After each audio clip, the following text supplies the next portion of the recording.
Hello everyone, my name is That Man Melvin and I welcome you to a Photoshop tutorial. This is how to make a poster for an event. My example here is a paintball event poster, and we're gonna start off by making a gradient for your background. You can choose any color that you like, or you can just take a picture from a forest or a nice sunset or whatever you wish. But in my case I use gradient because I think it looks rather nice. The next step is to take a picture that suits your topic, which in my case is people playing paintball. You just take your feather selection tool or smart selection tool, I don't even know what it's called. You can see it's selected on the left. It's the fourth piece, the fourth tool in the hotbar. You can just easily select whatever you're looking for, part of a picture, and drag it onto your actual picture that you're working on.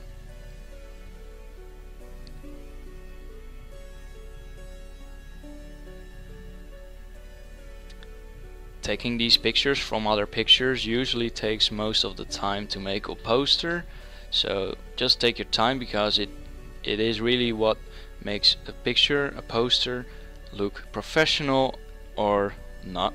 Because if you mess this up it looks really bad and it looks like you're a Photoshop noob. But obviously after watching my tutorial you are a Photoshop pro.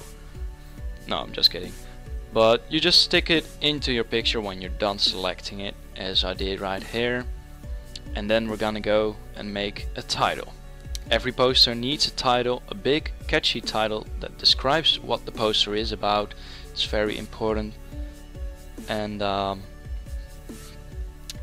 most important thing is that it's big, it's nice and readable, and it needs to describe what the poster is about. If it doesn't really make sense.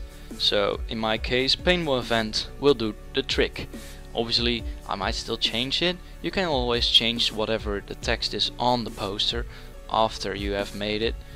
Obviously once you have printed it, you can't do that anymore, but I will probably change my poster about 3 or 4 times before I even print it, and it will take a few tries, a few combinations of color schemes before you actually find whatever you like. So for my text here on the screen I use the effect called bevel and emboss to give it some depth.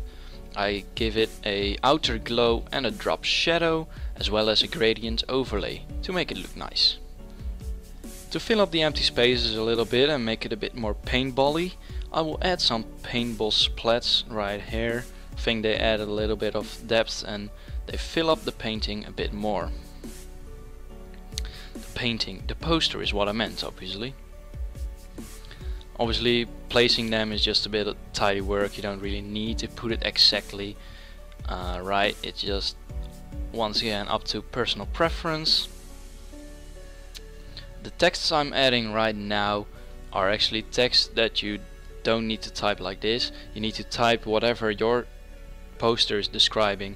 Every poster needs a title, it needs the date, time and place of the event, and it needs a description of the event.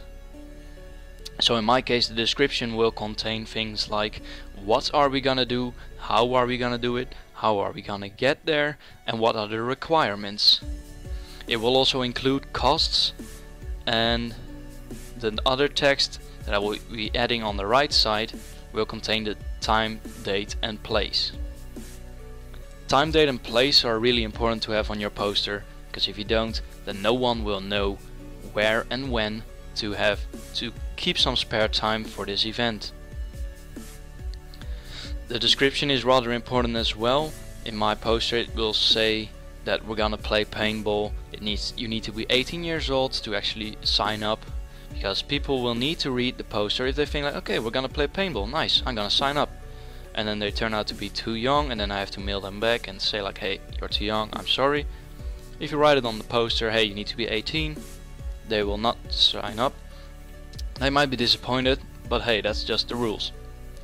And it just saves the organizer of the event a lot of work to actually have to organize it. You don't need to get rid of unnecessary, invalid sign-ups. So those kind of things, the description, date, time and place, are really important.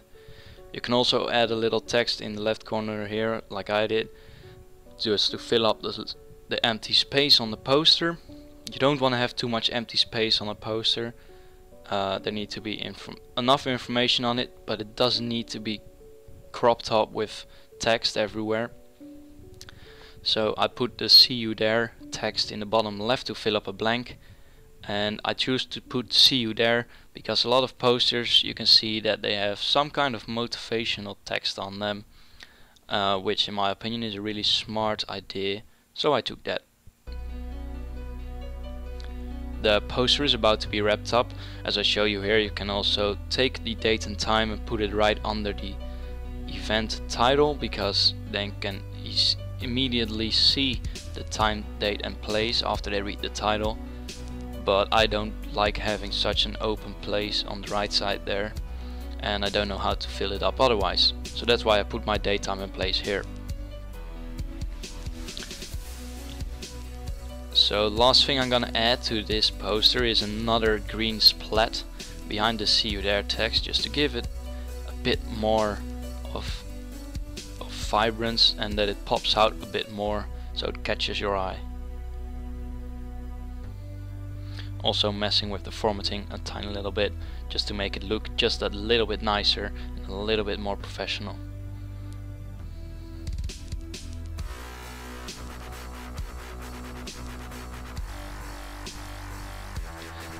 So this will wrap up the tutorial. I hope you enjoyed the video, I hope you learned something.